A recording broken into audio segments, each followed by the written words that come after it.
നമുക്ക് നേരത്തെ പറഞ്ഞതുപോലെ തുടർച്ചയായി 48 മണിക്കൂറിന് അധികമായി നമ്മുടെ പരിശോധന നടന്നുകൊണ്ടിരിക്കുന്നു. ഇന്നലെ തന്നെ പറഞ്ഞു, നമ്മുടെ പ്രതീക്ഷയെല്ലാം ആ വൈകിയ വേളയിലും നമ്മുടെ എല്ലാവരുടെയും പ്രതീക്ഷ നമുക്ക് കണ്ടെത്താൻ കഴിയണം എന്നാണ്. പക്ഷെ നമുക്ക് ഇനിയും ഔദ്യോഗികമായി നമുക്ക് പറയണമെങ്കിൽ സ്വാഭാവികമായിട്ടും എൻ്റെ പ്രൊസീജിയർ അങ്ങനെയാണല്ലോ, ഒരു ഐഡൻറ്റിഫിക്കേഷൻ അടക്കം നടത്തണം.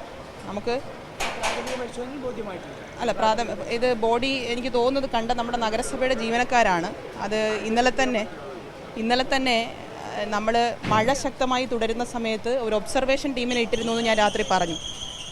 ആ ഒബ്സർവേഷൻ ടീമിനെ അവിടെ പോസ്റ്റ് ചെയ്യുന്നതിനോടൊപ്പം നഗരസഭാ പരിധിയിലൂടെ ഈ തോടുകൾ കടന്നു പോകുന്ന എല്ലാ വാർഡുകളിലും നഗരസഭാ ജീവനക്കാർക്ക്, നമ്മുടെ ആരോഗ്യ വിഭാഗം ജീവനക്കാർക്ക് നമ്മളൊരു അലർട്ട് കൊടുത്തിരുന്നു. കാരണം കണ്ടിജൻറ്റ് സ്റ്റാഫുകൾ എപ്പോഴും അവിടെ ഇടപെടുന്നവരാണല്ലോ. അപ്പോൾ HIമാർ JHIമാർ കണ്ടിജൻറ്റ് സ്റ്റാഫുകളോട് നമ്മളൊരു ഡയറക്ഷൻ കൊടുത്തിരുന്നു. ഇത്തരത്തിലുള്ള സംഭവങ്ങൾ ഉണ്ടെങ്കിൽ പരിശോധിക്കാൻ വേണ്ടി കൊടുത്തിരുന്നു.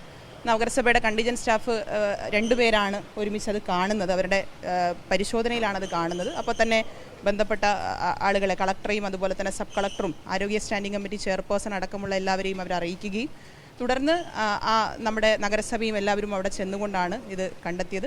നേരത്തെ പറഞ്ഞതുപോലെ ബോഡി കമഴ്ന്നാണ് കിടന്നത്. സ്വാഭാവികമായിട്ടും ഔദ്യോഗികമായി നമുക്ക് സ്ഥിരീകരിക്കണമെങ്കിൽ, നമ്മൾ പറയുമ്പോൾ ഔദ്യോഗികമായിട്ടുള്ള സ്ഥിരീകരണം നടത്തണമെങ്കിൽ അവരുടെ കുടുംബം അത് ഐഡൻറ്റിഫൈ ചെയ്യണം. പറഞ്ഞിട്ടുണ്ട്, നമ്മൾ അറിയിപ്പ് കൊടുത്തിട്ടുണ്ട്, പറഞ്ഞിട്ടുണ്ട്. അതെ, അത് വഞ്ചൂരാണ്, അവരിങ്ങോട്ടല്ലേ, അവർ കുടുംബം അങ്ങോട്ടാണോ പോവുക? പോലീസ് സ്റ്റേഷനിൽ നിന്ന് ഇങ്ങോട്ട് കൊണ്ടുവരും ഐഡന്റിഫൈ.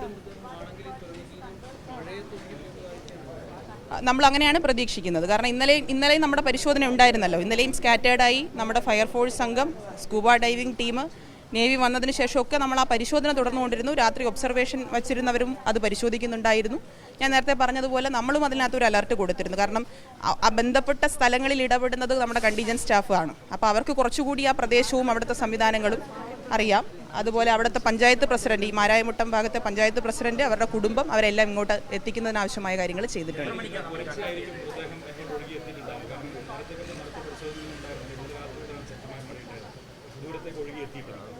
അല്ല, നമ്മൾ പ്രതീക്ഷിക്കുന്നത് അങ്ങനെ തന്നെയാണ്. നമ്മൾ പല സ്ഥലങ്ങളിലായി ഈ നേരത്തെ നമ്മൾ പറഞ്ഞതുപോലെ തന്നെ നഗരസഭ ഈ 17 സ്ഥലങ്ങളിലായിട്ട് മാലിന്യം കളക്ട് ചെയ്യുന്നതിന് വേണ്ടി ട്രാപ്പ് വെച്ചിട്ടുണ്ട്, ഫിഷർ ട്രാപ്പ് വെച്ചിട്ടുണ്ട്, നെറ്റ് സംവിധാനങ്ങൾ വെച്ചിട്ടുണ്ട്, അപ്പോൾ പ്ലാസ്റ്റിക് ഫിഷർ വെച്ചിട്ടുണ്ട്. ആ ഭാഗങ്ങളിലെല്ലാം പരിശോധന നടക്കുകയായിരുന്നു രാവിലെ. അതിൻ്റെ ഭാഗമായിട്ടാണ് അത് കണ്ടിട്ടുള്ളത്. സമയം അരമണിക്കൂറിന് അല്ലേ, ഒരു 3/4 മണിക്കൂർ. എത്ര മണിക്കാണ് ചേട്ടാ കണ്ടേ? 9:15 ആയിട്ടുണ്ടോ അല്ലേ? 9 മണിക്ക് ശേഷം. അല്ല, നമ്മൾ പ്രതീക്ഷിച്ചുകൊണ്ടാണല്ലോ നേരത്തെ നമ്മളൊരു ഡയറക്ഷൻ കൊടുത്തത്. കാരണം സ്റ്റാഫാണ് കണ്ടത്.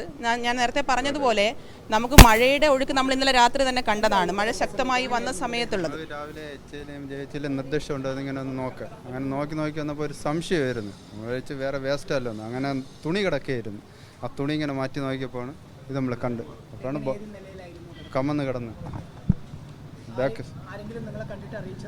അല്ല, ഞങ്ങൾ സാറിൻ്റെ നിർദ്ദേശം ഉണ്ടായിരുന്നു, ഇങ്ങനെ എല്ലാം നോക്കണം. അങ്ങനെ രാവിലെ ഞങ്ങൾ ഇറങ്ങി വന്ന് ഇങ്ങനെ ഒരു സൈഡിൽ നിന്ന് നോക്കി വന്നപ്പോൾ ലാസ്റ്റിൽ ഇങ്ങനെ അതിങ്ങനെ പൊങ്ങി നിൽക്കുകയായിരുന്നു. തുണി മൂടി ഇങ്ങനെ കിടക്കുകയായിരുന്നു വെള്ളത്തിൽ. അങ്ങനെ നമ്മളൊക്കെ ഒന്നും അറിഞ്ഞില്ല. സ്ഥിരീകരിച്ച് പറയുന്നത് ശരിയല്ലല്ലോ, അതിനൊരു സ്പെഷ്യാലിറ്റി ഉണ്ടല്ലോ. എത്തിയിട്ട് നമുക്ക് ഒന്നുകൂടി എല്ലാവരും